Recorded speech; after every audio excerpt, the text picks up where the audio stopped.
Welcome to another episode of Talking with Kevin and Son, featuring the people you should know.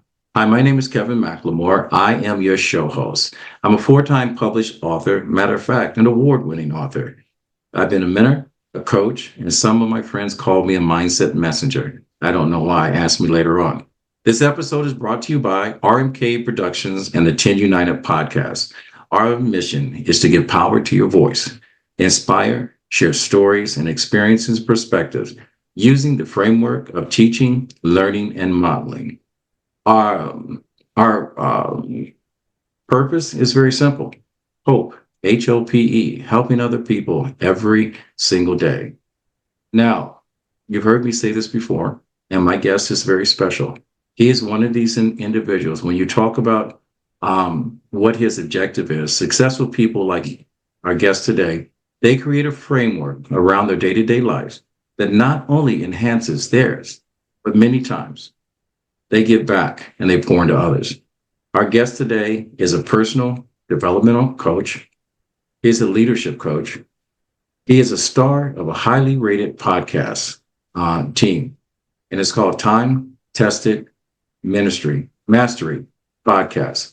With over 4 decades of experience in business and leadership, as well as real estate, our guest draws on a lifetime of experience overcoming adversity, from financial setbacks to personal reinventing himself. He has also positioned his life where he can help others and transfer their life. His message is clear. I've heard him say this in personal conversation. Ordinary people are capable of doing extraordinary things. We're going to talk about that today. We'll talk about how he overcame childhood trauma, addiction in his early days, and when he was struggling with life and trying to find answers to questions. We'll also talk about the role he played with transforming himself and surrendering, and how surrendering to himself transformed him. And if you stay around long enough, my guest will maybe share his 90-minute-a-day routine that helped him change and set up the flame that burns into his heart. You know, when my guest talks about things, we're going to talk about the physical, emotional, aspirational, and cerebral and ethereal parts of what makes this gentleman tick. So without further ado, let me welcome to the show a friend, a master of everything, okay? Mr. Mark Dolan. Mark, how you doing? Welcome to the show. I am doing absolutely wonderful today, Kevin. I'm sitting here thinking, that's a lot of nice things that you said about me there. I really appreciate all of that. It's humbling to hear that, but that's what happens when you get older. Well, I'm going to tell you, I'm a lot older than you, so you're not old enough to make that statement yet. So stay in your lane, Junior. Just enjoy the ride, because you've accomplished a lot. A lot of times people, they get in situations, and when I speak, I talked about people being tossed off the side of the highway and they lay in the ditch. Many people like yourself, they get back over and they get in one of the lanes. But very few of the people do what you do. Not only did you get back on the superhighway, you drove to the high occupancy lane where you're at full throttle, dashing to your dreams and overcoming some stuff. We all have stories that need to be told, but your story is one of those things that are special. And before we dive deep into your story, if you don't mind, before all of this came about, let's talk about where you came from. I know we're Southern boys. I saw you drinking out of a mason jar, which made me feel very comfortable. My friends still don't understand why we have all these fancy glasses and I drink out of a mason jar. And that's how I grew up. My parents are from the South. Sassafras tea, iced tea, all that tastes so good in that mason jar for some reason, lemonade. So, Mark, share with us who you are before you came to be who you are now. Wow. Well, I live in Tennessee today, but I spent almost all of my adult life in Southern. How that happened? Go ahead. We'll continue. Yeah. So, I spent the majority of my lifetime in California. Grew up was born in the 60s to a single mother, unwed mother. She had a pretty, rough childhood, with her upbringing. And so Basically, it was a family unit, trying to survive in the early 60s and 70s, and it wasn't all roses, that's for sure. Yeah. The 60s for a lot of people, a lot of things were going on in the 60s. We were trying to find out what this country was really about. People were trying to position themselves to say that, this is the land of the free, and we couldn't understand why the home of the brave did not support that. And a lot of good music came out of that, especially from Tennessee and the Midwest, and there were a lot of good stories that came out of there. Um, but part of your story, you talked about childhood trauma, and you mentioned a couple of people that I've never had a chance to meet, but I've taken some indirect messages from. And one of the messages is that I learned that, and my grandfather said this, and later on I found out where it came from. He says that there are five things that will change your life. And when I asked him what were those five things, he says discuss, decisions, desire, and resolve. Um, Breaking down those four things. I said five things. I'm missing one. Discuss, decision, desire. Four things. I misread it. Four things that will change your life. Um, do you mind talking about what you had to go through in your childhood that created so much trauma? Yeah, no, I mean, it is, I did not know my mom's history until later in her adult life. I mean, she grew up in Akron, Ohio, into extreme poverty. Um, there was, physical and sexual abuse in the family. There was alcohol abuse in the family. She was a survivor, and she moved out to California and had me. My father, I never met. Actually, I didn't meet my father until last year, which we may get to a little bit later. But there's that old thing is, families sort of carry their problems, and my mom would, her best desire was that she wanted her children to have a better life and a better childhood than she had. And she did accomplish that. There were a lot of things that she went through in her childhood that I didn't have to, but there were some things that I did, and the alcoholism and, some of the physical and emotional abuse that went on in that household. I know that she did the best that she could at the time, and it's not to blame her. I mean, she was doing the best she could as a parent. And, I grew up, really not having the kind of role models or a safe environment, physically and emotionally, that kids dream about having that. I did not have that. And so I was, pretty much formed as a little kid that was trying to survive. And I had a counselor at one time that said, Mark, I think you were really smart. She said you were, a 5, 6, 7-year-old kid in a hostile environment, and you learned how to survive. But those things that you learned how to survive with, don't really work as an adult when you're trying to have intimate relationships with other people.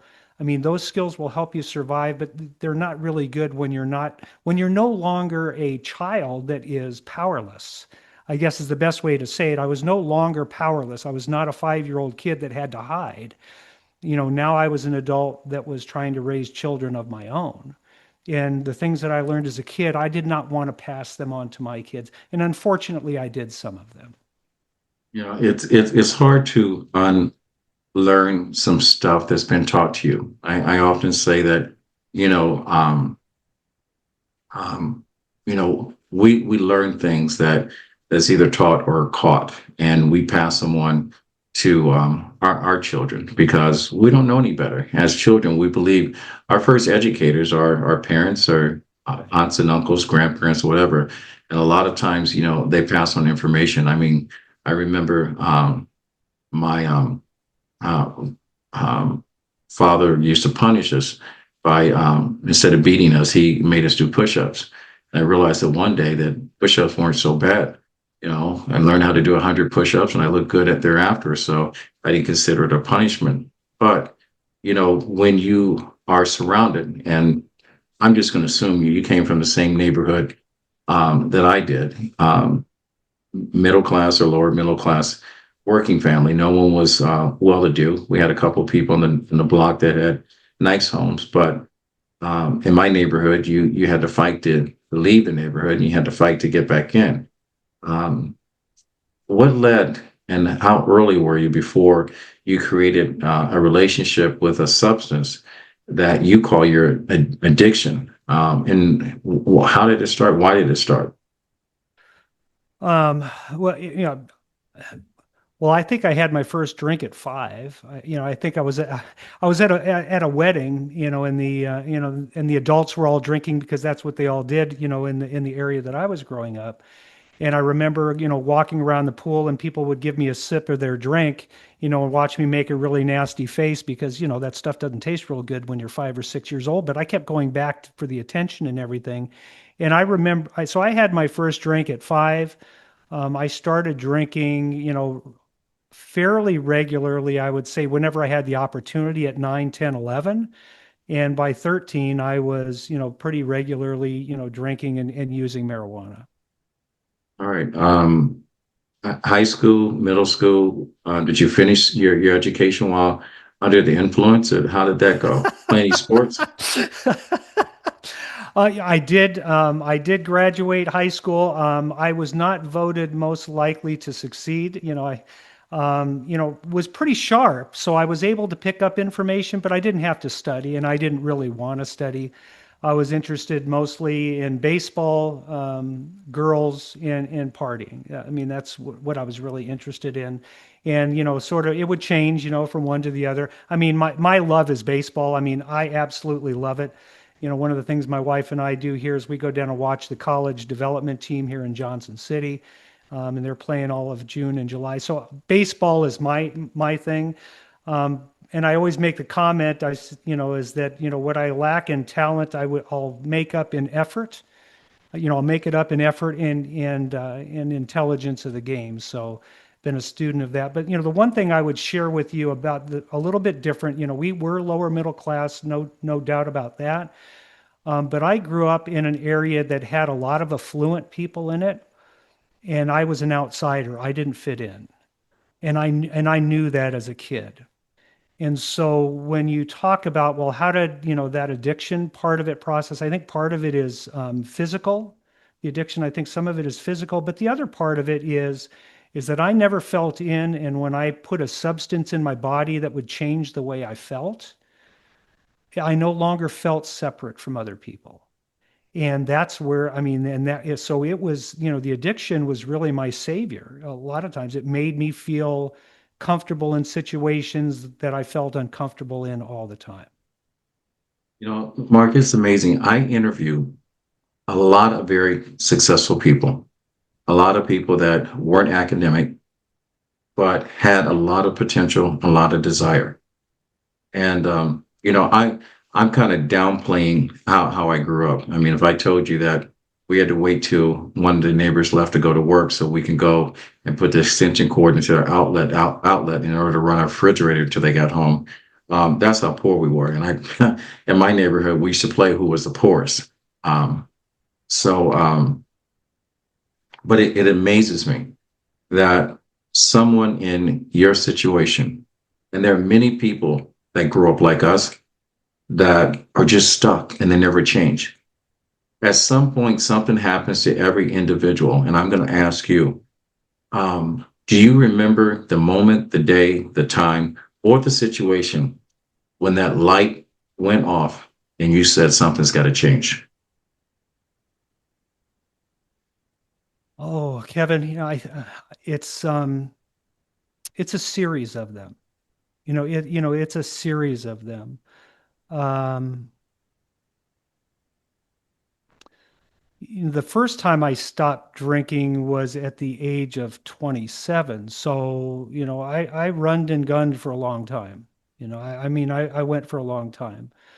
Um, one of the stories when I'm speaking that I share is about, being blinded by the obvious. I mean, my life was in shambles, and I was not teachable. I didn't learn from other people until after the age of 27. I didn't trust anybody.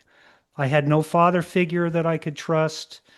Um, I figured, I was in survival mode, and the way to be in survival mode was to work hard. To me, the boogeyman was poverty, so I was trying to achieve some kind of financial success, and fighting against myself all along the way. And it was at the age of 27, and what happened at the age of 27 is that my mom got sober.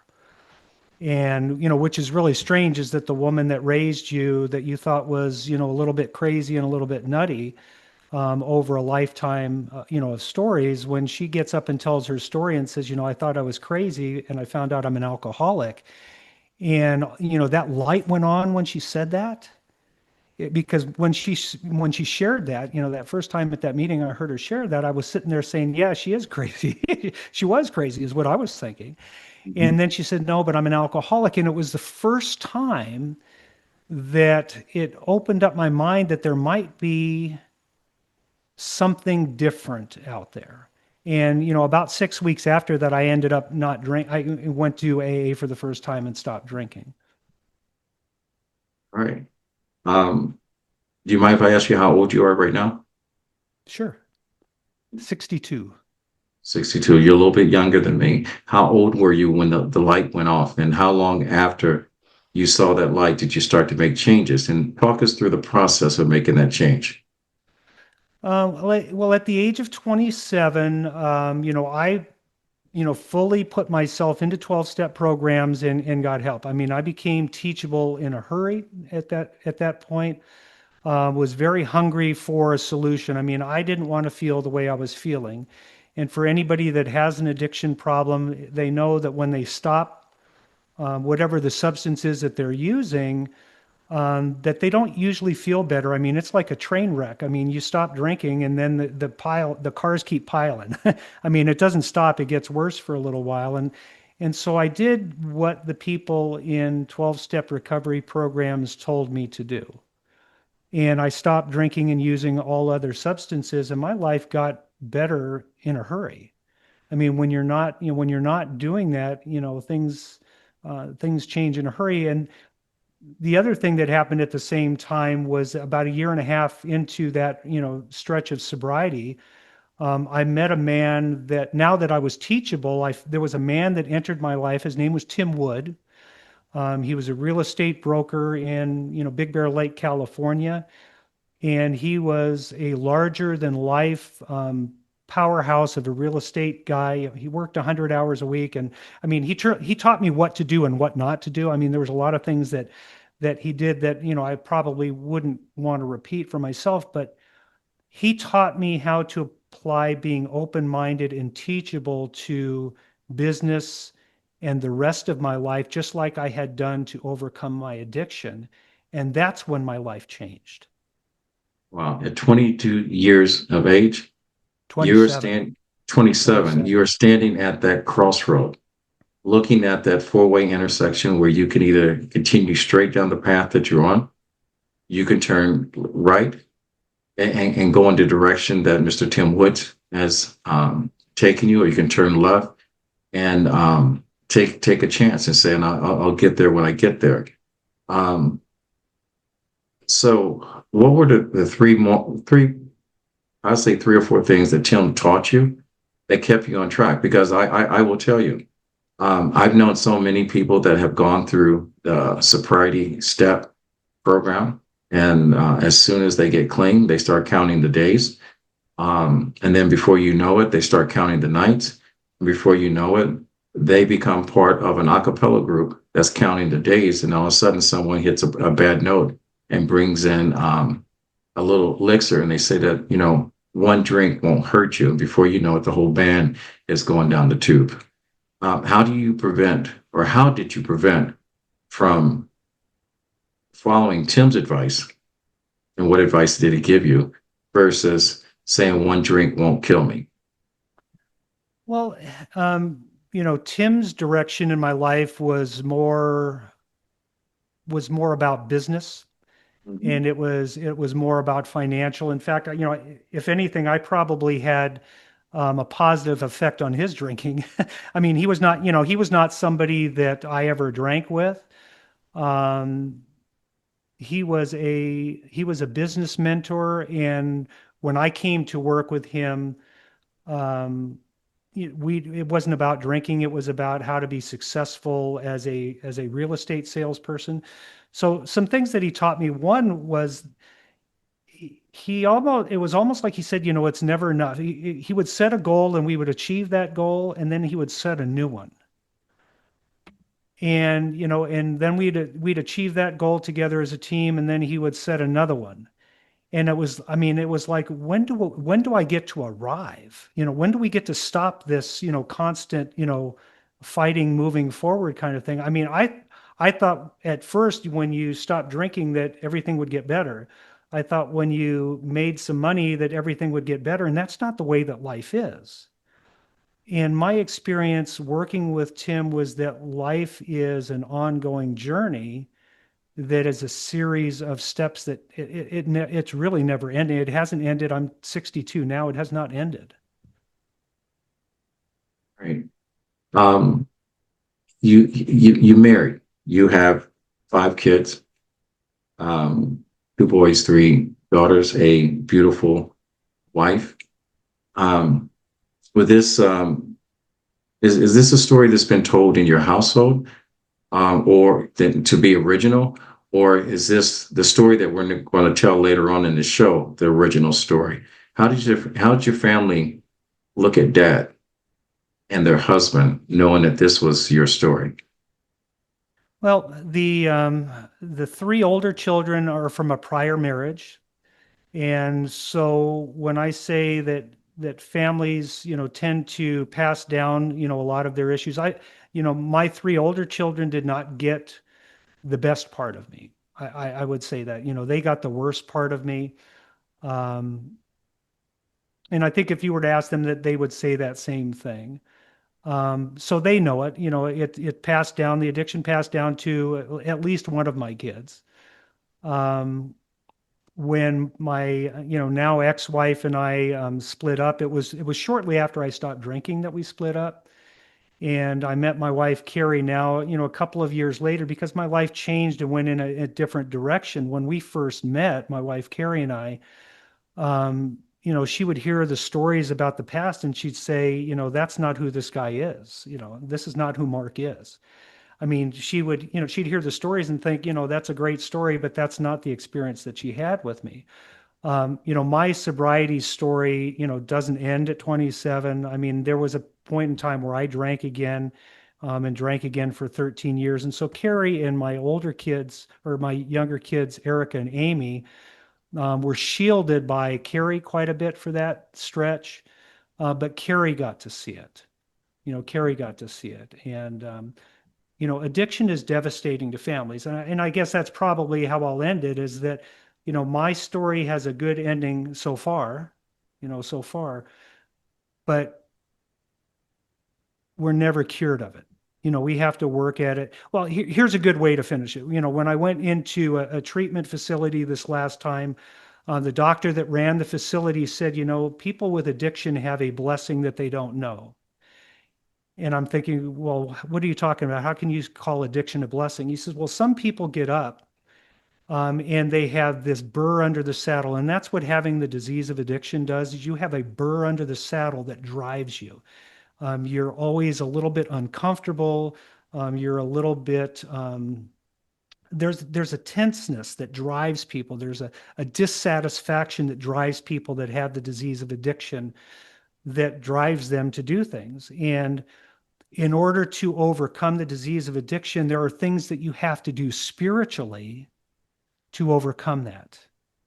There are practices and things that we must do spiritually to overcome that, so that we don't drink again, or we don't go back to that drug of choice. He says, as opposed to some people that don't have the addiction, they don't have a burr under the saddle, they don't have motivation, they don't have the drive that you do, Mark. And so those people can go around and around in a circle for years. They can go around and around in a circle and never really go too far. They will change slowly over time, but they're not going to grow in the same way that a person with addiction is, that must work on their spiritual program every single day in order to stay sober. And it helps them to achieve so much more than if they didn't have the addiction. All right.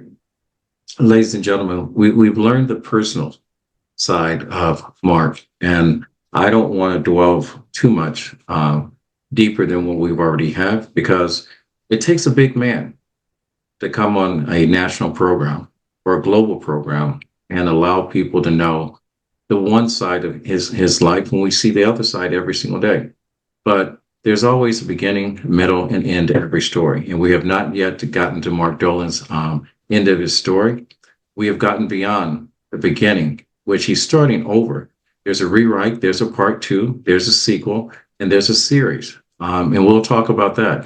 Mark, before I go in and find out what your 90-minute program is all about and how you deal with that, let's tell the audience how they can get in touch with you. Well, thanks.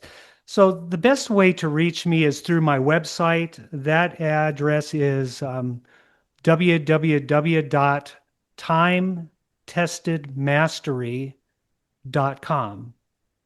So it's timetestedmastery.com. I can also be found on Facebook, Instagram, LinkedIn, and X with the same thing. Type in timetestedmastery.com and my social media profiles will show up. All right.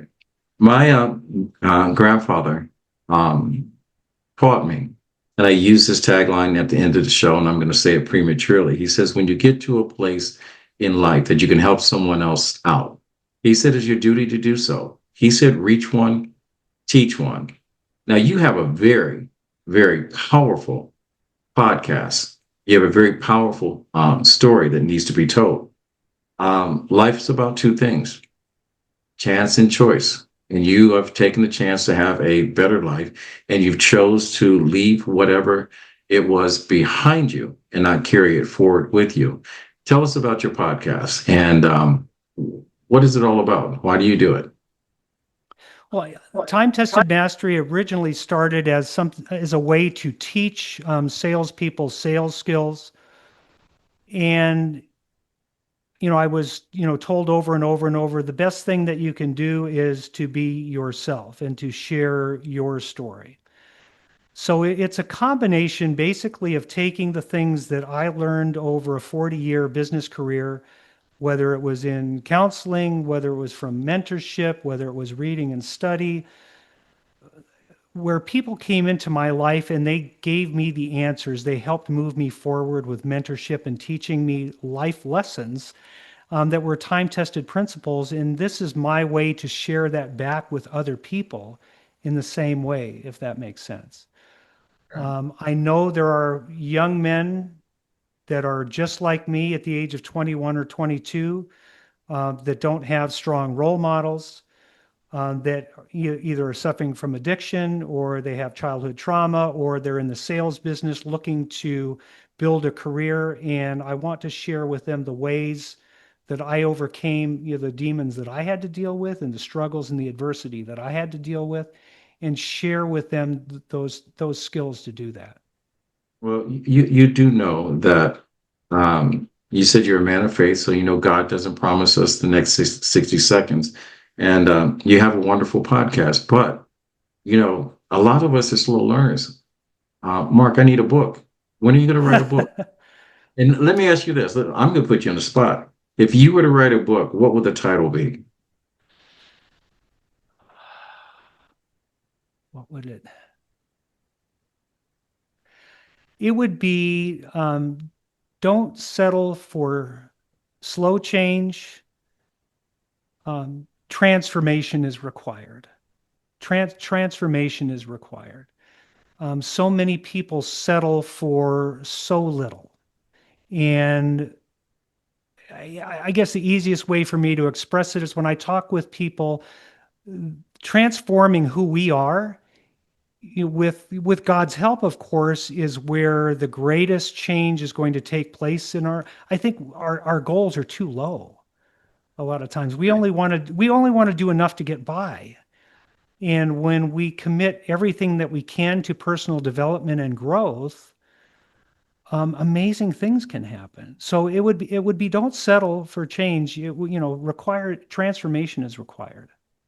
All right, Mark, why do you care so much about helping someone else? So, I mean, total strangers. Why?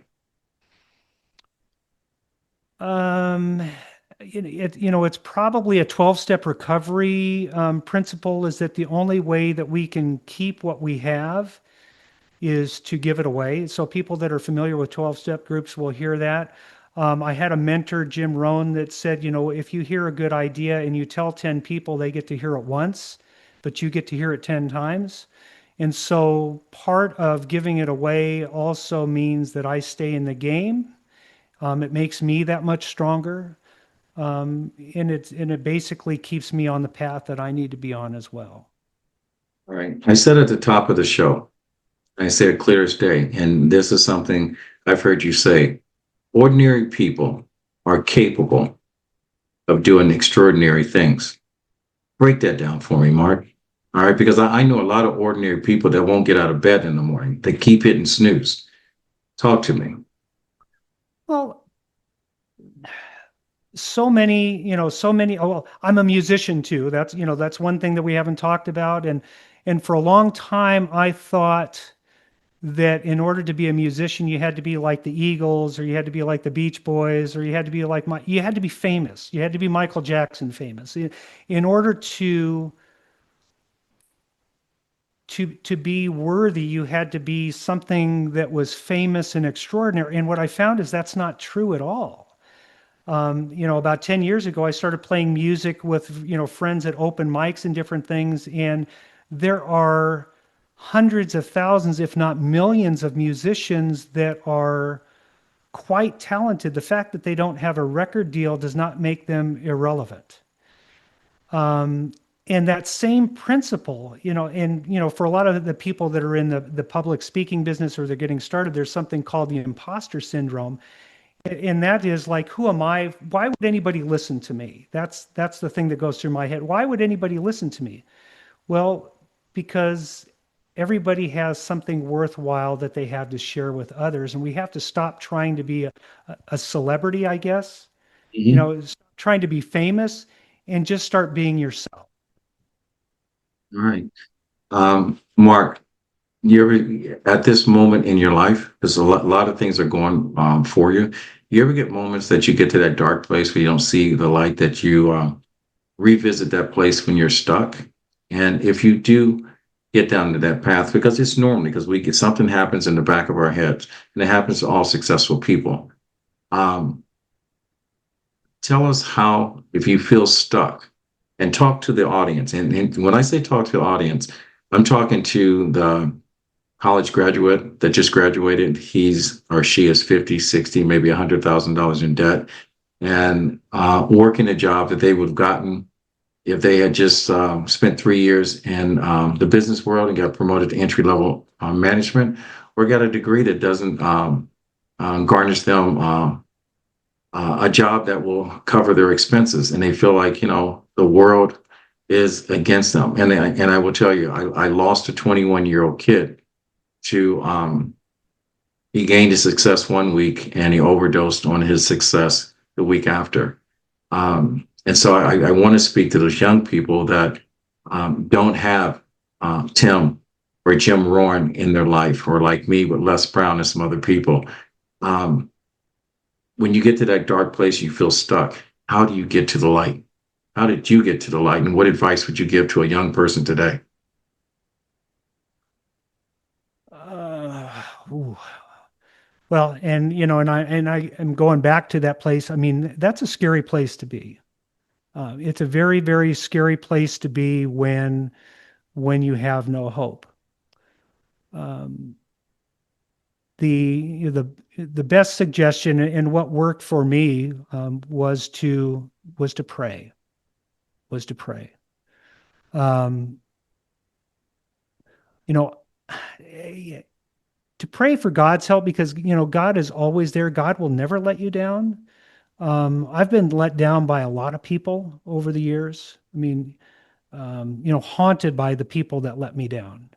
Mhm. And it took me a long time to trust in other people to help me. I mean, it took me a long time to trust my wife, to be that person for me because I was imprinted with, that pain that didn't ever seem to go away. And the one advice I will give, I mean, I love this definition of surrender, and I share this a lot. Is surrender isn't what most men think it is. It's not giving up. It's not losing. It's not failing. Surrendering is joining the winning side. Surrendering is joining the winning side. And when my life wasn't working, and it wasn't working for a long time, and I was faced with a problem, I always go back to that surrender is to let that thing go, that thing that I'm holding on to that keeps me stuck, to let that go, to release it. And that could be expectations for other people. It could be demands of something. It could be my self-image and my pride, I guess. It could be my pride. But to release whatever that is that's holding me back and be willing to accept the help from somebody that is trustworthy. There's somebody around you that's trustworthy. Don't keep your pain a secret. Go talk to that person that is trustworthy and surrender it to them. I'm going to ask you another personal question. I'm going to ask you for permission to do this. Do I have your permission to ask you something personal? You can answer it and you don't have to answer it. Oh, well, During COVID, especially with men, divorce rates went up. People that lived a good life on paper all of a sudden had to shift and make some changes. Relationships they had with their partner turned into relationships that they didn't have. People had to learn how to raise their own children. And a lot of people that were going through a successful life went into, especially men, they went to a dark place. Um, how did you prevent or how did you deal with mental health in COVID? let's see.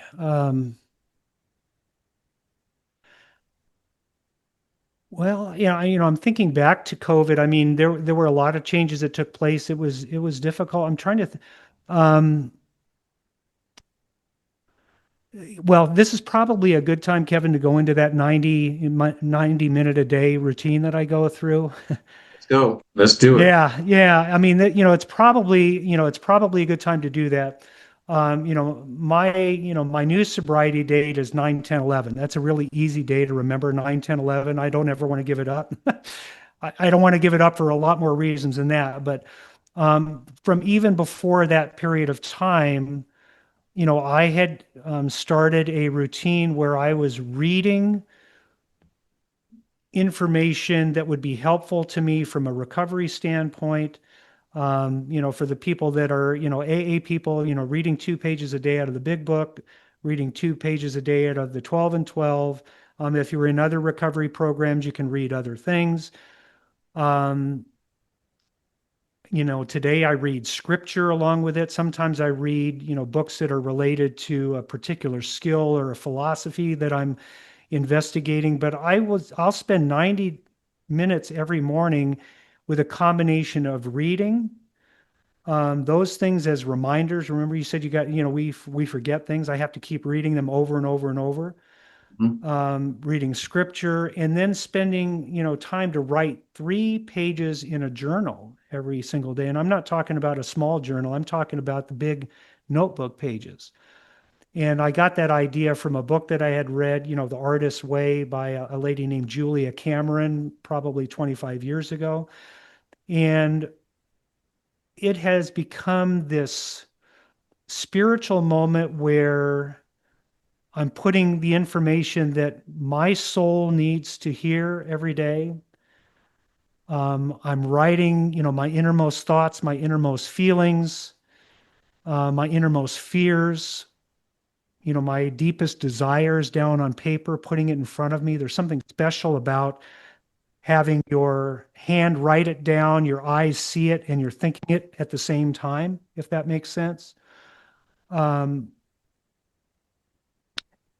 and then I pray, and I meditate. And in that 90 minutes a day has created a relationship that I have with myself and with God that allows me to interact with others in a way that I'm no longer fighting to survive. I'm not trying to survive. I'm living today. And in the last 15 years, I might have missed 10 days of that exercise. And that is what I did that got me through COVID. COVID was crazy, but that 90 minutes a day is what got me through COVID, and it's what gets me through life today. All right.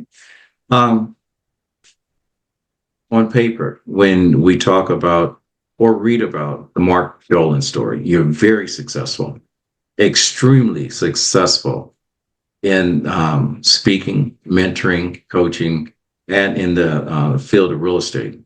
Now, when young people look, and they're going to look at this interview and they're going to look you up and see that you have your podcast and all these things.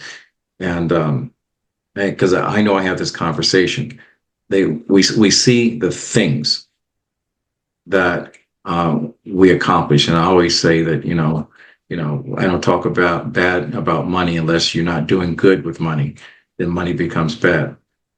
What are your secrets to success? And I'm going to pull this back one layer before you answer that. How do you know when you're successful? Oh, um, success is when you're living. Success is when you're living. And what I mean by living, the best definition I ever heard of success is that it's the progressive realization of a worthwhile goal. That's the definition of it. It's the progressive realization of it. It means that we're striving. It means that we are growing. It means that we're doing. I'm not a couch potato. Success doesn't mean that you're, eating bonbons and sitting on the couch watching TV. That's not success. It's not a number that's in your bank account. It is what you are doing when you fulfill one of Matthew Kelly, who's a Catholic writer. He talks about being the best version of yourself. When you are manifesting in your life the potential that God has given you and you're working at it every day and you're in line with it, that's the definition of success. And I need to share this one other thing with you is that success for me or peace of mind comes from having three things aligned at the same time. What I want to do, if what I want to do, what I'm actually doing, and what I believe in my heart is right, when all three of those things are aligned, that's integrity. It means that everything is whole. It's all together. But, for example, if I am, thinking thoughts about a woman that I shouldn't be thinking about, I think that's wrong. But if I'm doing it, even though I think it's wrong and I don't want to do it, if I'm doing it, there's no integrity there. Those three things have to be aligned in your life for me to be at peace. If what I'm doing is what I want to do and what I think is right, when all three of those things are together, I'm a success. If any one of those things is wrong, if any of those things is out of line, like I think it's good to save money.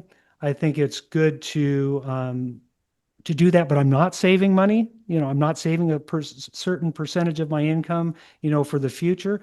If I'm not doing it, then I'm out of line, and then I'm not happy and I'm not successful. I am so glad you said integrity, because a lot of times I hear successful people when they talk, that doesn't um, translate to the conversation they're having about success. A good friend of mine, the late Carl Eller from Arizona, he wrote a book and he says, without integrity, you have nothing. And I'm glad you brought that up, because the three things that you had just mentioned, that's the poster child, that's the billboard on the side of the road. When you talk about the three things that are important to you. But this is a question for people my age. When I was growing up, I was told at 65, you're supposed to retire. I'm going stronger today than I did 30 years ago, although I don't have I'm not looking at the 30 years in front of me anymore. I'm trying to make sure the 30 minutes I've got with me right now. At 62 years of age, one, you don't look 60 anything. You're a good looking man. You're thriving in your life. What drives you? Why are you still going so hard? It's who I am. Yeah, it's who I am. There is, there's no reason. I mean, how can you be living if you're not living? I think to me, there's just no way to be happy, not, manifesting the things that are inside of me, the things that are in my heart. Without doing that, how could you be happy? And the reason why I asked you this, because I made a statement, people didn't understand it. I climbed a mountain. And when I came down, I was the first person up there for 20 minutes. I sat alone, just me and God. And I will say that because I was so close to heaven. I was so high up. I got the message. And when I came down, I felt a little different. And it changed me. Being alone up that high, it changed me. And I realized, I said, when I came back to the working world, I spent my whole life setting goals and being number one. And when I was asked to speak at a conference about being number one, I just said, I was exhausted. I'm tired of being number one. I want to spend time with my family. I want to spend time with my friends. I want to create experiences. And that's the reason why I asked you at 62 years of age, you still got your foot on the gas pedal. At any time, do you foresee letting up and changing directions? And when being number one is not the goal. And if you're tired of being number one, what would be the goal for the remainder of your life? Well, the first thing, Kevin, is I'm not number one at nothing. I am not number one at anything. Don't want to be number one. There might have been a time where I wanted to be number one, but that's not there. My goal right now is to be useful to my Lord and to share what's been so freely given me.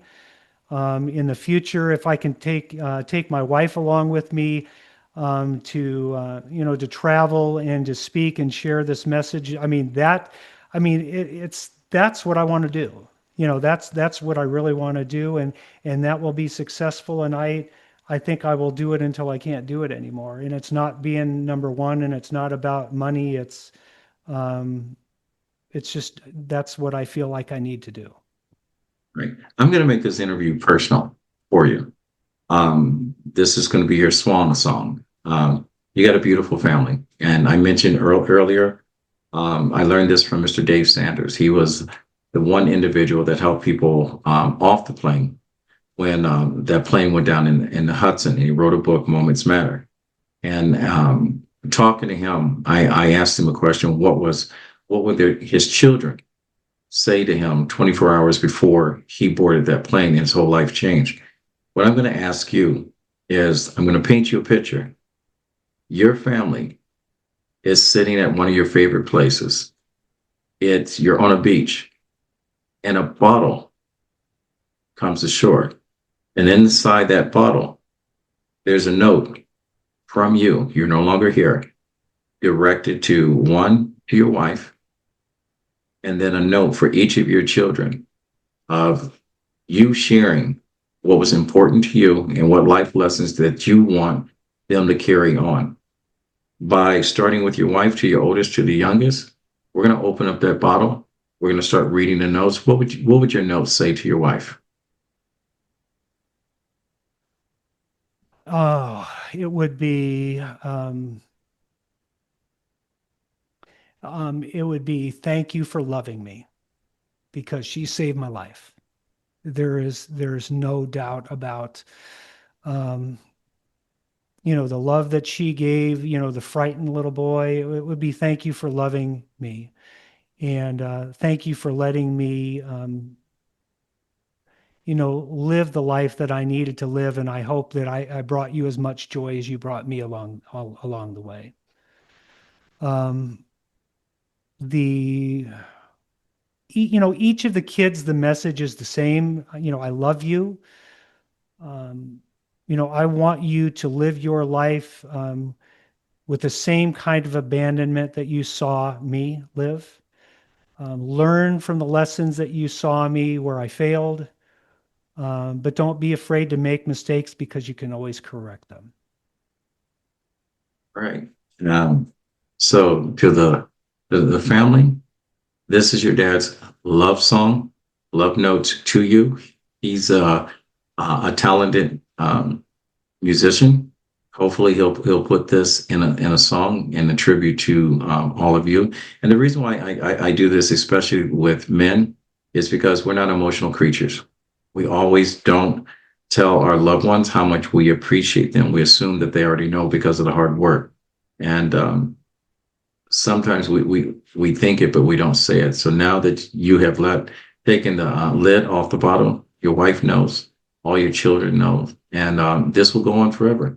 And they can play this back for the rest of their life, and knowing that how much you love them.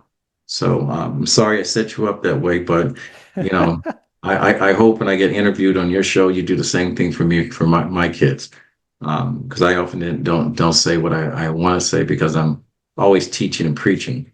So before we close, every successful person, and I say this because 90% of us walk around with our head down. We never look up. We don't see the roses. We don't know that the sky's still blue.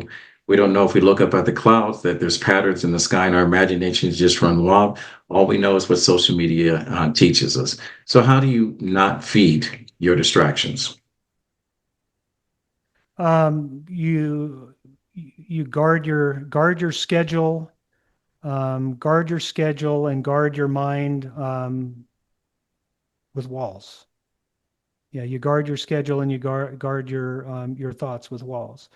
We become what we think about most of the time, and if you're not really disciplining the way that you think, then you're going to go whichever way the wind blows. All right. Mark, we've covered a lot of information. Is there anything, I don't want to leave any meat on the bone. Is there anything that you think we should talk about that we haven't talked about and share with our audience? Any part of your life, any message that you want to leave with? No, I think you asked a lot of great questions, Kevin. All When right. you took me in a few places I wasn't prepared to go, but it all worked out good. Well, you know the hard part of doing this, and I just did a thing on fear. We talked about the quote fear, and coming to the age of what you fear. One of the things when I interview another podcaster, I always worry if I'm going to get it right, if I'm going to make the story interesting. But the nice thing about me knowing you ahead of time before this interview is that you and our stories are not much different. The only difference is, I may be a little taller than you. You probably weigh 185 pounds. I weigh 220. I used to run faster than most human beings. We probably run the same speed. But I will tell you, when you walk out the door, if we were to walk out side by side, we both thank God for giving us another chance at this life. We both appreciate the journey we're on. I mean, when I tell people what changed my life was being chased home by someone shooting at me, to give you some idea of the neighborhood I grew up in, and it made me make some better decisions. When what was fired at you was an addiction and struggle with the life that you were given, not the life that you chose and that you're living right now. And your addiction was like my addiction. My addiction was sports. It kept me out of jail. All right. And I played it hard because I came from a family of my father had a relationship with alcohol that I did not want to have. But, we trade one addiction for the other. And I was obsessed with getting myself to a situation that football would get me out of my neighborhood. And it did. So is there anything that you would like our young people, and I'm not going to say old people, because people our age will pick up a book, will pay to go to a seminar or workshop, we'll find a Jim Rohns, we'll find a Tony Robbins, we'll sit in those seminars and we'll try to duplicate. But young people, all we have is David Goggins right now because we're inspired by him because he's ripped. What message? And David, I just want to apologize for making that statement, but it is true. When I listen to some of the people that follow you, I get your message. I've read your book. I've listened to your audio version, and I'm telling you, you're inspiration, but everyone can't do what you do. Um, and like you said earlier, ordinary people are capable of doing ordinary things. So talking to the young people and giving that message, leave us with something that these young people that feel stuck, that feel ordinary, leave them with something that will make them do something extraordinary. Oh, um, don't try to be somebody else. Don't try to be somebody else.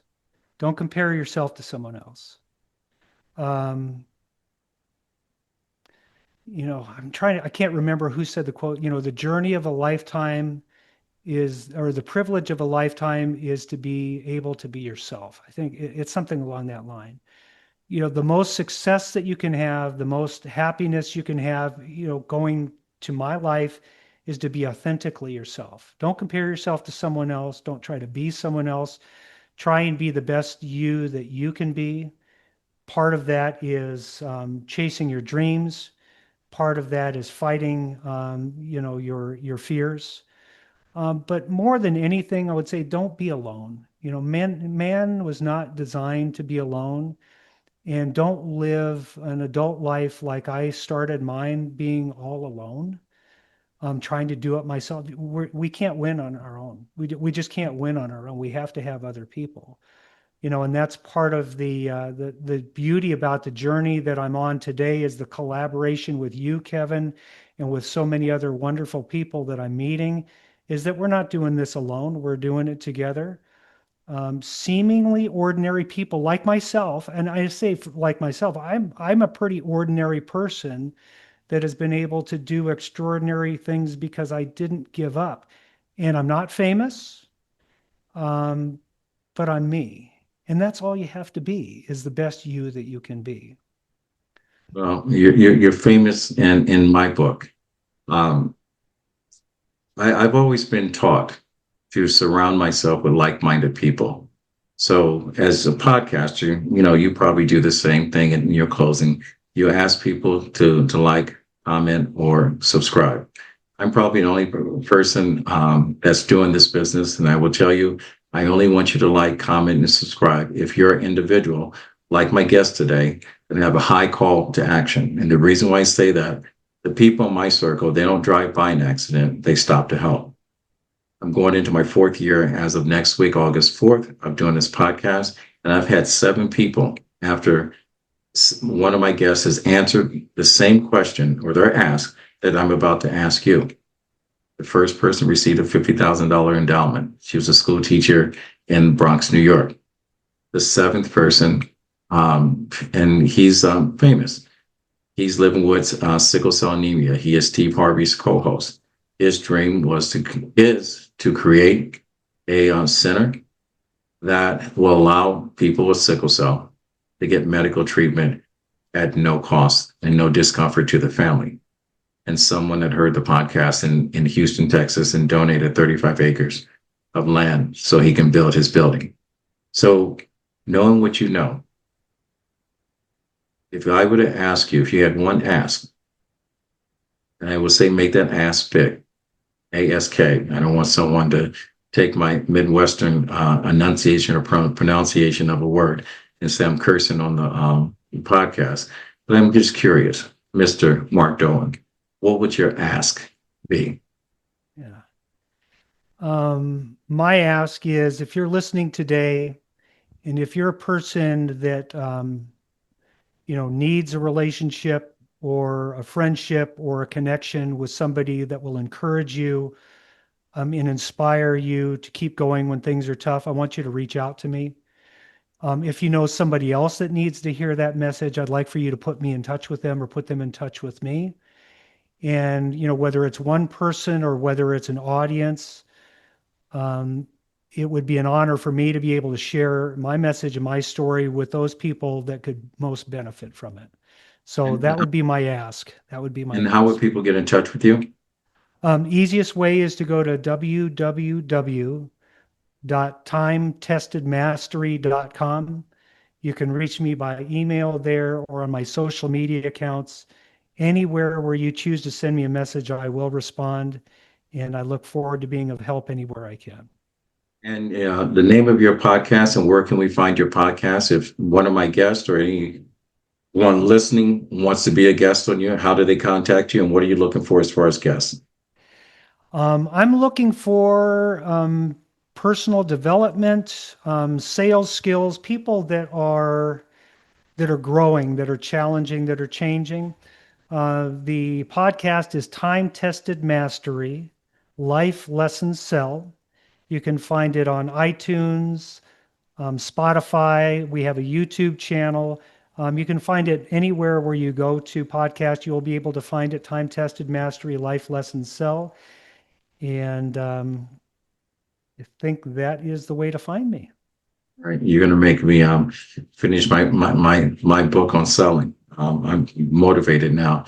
So with that said, Mark, I want to tell you, I've enjoyed the conversation. I've enjoyed knowing you, going through the process of setting up for this conversation. It's not an interview. I don't know how to do interviews. I'm still building a plane while flying, learning this business after 4 years. But I just want to thank you. And to my listeners, I am internally grateful for the many of you around the world that have followed my podcast, the many people that have referred people to be guests on the show. I just want to thank you. If you're listening for the first time and want to find out more information and see stories like Mark, go to my YouTube page at RMK Productions and Network, and you'll find us there. If you're a person of high call to action, I will ask you to like, comment, or subscribe. I love the thousands of people that do watch my podcast, and I'm not taking anything away from you, but I want to make room for people that are actually going to do something to make a difference in people's life, because I believe, like Mark said, we can't do this thing we call life alone. So what I've learned from my grandfather, and I take a lot of information for the people that have been influential in my life, and this is what I've learned. To grow, you got to make some mistakes. To have confidence, you got to hold yourself accountable and address your anxieties. To learn, like Mark did today, you got to unlearn some stuff. You've got to let some stuff go. And to exist, you have to do what my guest does. He shows up every single day, authentic, and he's doing more. But you've got to understand the power of your words. These are notes from me, your mindset messenger. My grandfather always said that when you get to a point in life that you can help someone else out, he said it's your duty to do so. He said, reach one, teach one. And with that said, we'll fade to black and we're out.